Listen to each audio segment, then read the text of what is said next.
umpisahan natin, 35 pesos per day increase sa legislated, well actually minimum daily wage sa NCR, ano po? So 645 pesos na to per day.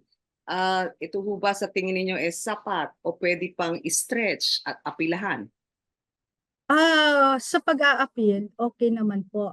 Pwede pang i-appeal ng mga stakeholders itong ating 35 increase. Kung sapat ba ito, nagbase lang po kami sa mga inflation, sa productivity, doon sa mga criteria na napapaloob po sa rules on wage determination. Sino ho ba mga kinatawan at paano kayo nagdesisyon o nag-research muna bago magkaroon ng order na 35 pesos wage increase? As to the composition po, ang wage board is a 7-man membership, no? Dalawang employer rep, dalawang labor representatives at tatlong government representatives composed of DTI, NEDA, and of course DOLE being the chair of the wage board. At ano po yung mga criteria, no? Paano kami, how did we arrive? Ito po hindi madali kasi sa rules po naman andito yung ano po yung mga criteria. Of course, nandyan po yung demand for living wage. Andyan po yung cost of living, the capacity of the employers to pay, at yung ating attraction to investment, growth, and countryside development. So marami pong criteria ang pinagbasehan din po namin. At sinasabi po ng labor group na hindi po sapat yung 610 na current minimum wage. At ito po based sa kanilang pagsusuri yung cost of living and living wage.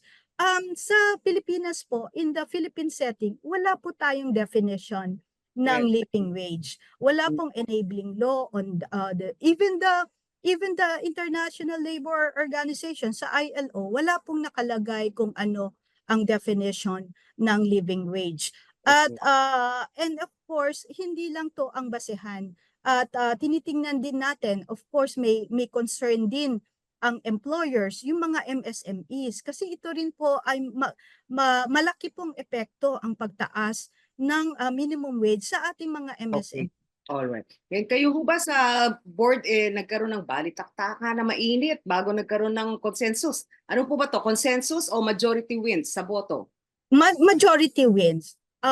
Ang hinihingi ng labor group is 150. Correct. And also 100 kasi ito po yung legislated wage increase na pinasa ng Senado. Okay. So on the part of employer rep, of course hindi sila papayag din dito sa 100 kasi napakalaki. At ang laki ng epekto nga, sabi ko nga sa MSMEs. At meron po kaming pinagbasehan data, no? For example, yung inflation, yung productivity, or growth sa regional, sa NCR. So yun po yung mga pinagbasehan namin, like yung regional GDP, kasi ang regional GDP sa last year is 4.48. And the inflation, the CPI from last year, pinagbasehan namin nasa wage order naman, 118. Ibig sabihin ito yung prices of goods na mini-measure ng PSA. So, may erosion po ang 610, mga 17 pesos po ang erosion. So, yung value niya bumaba sa 610, so 500 plus na lang po. So, yun yung considerations po natin.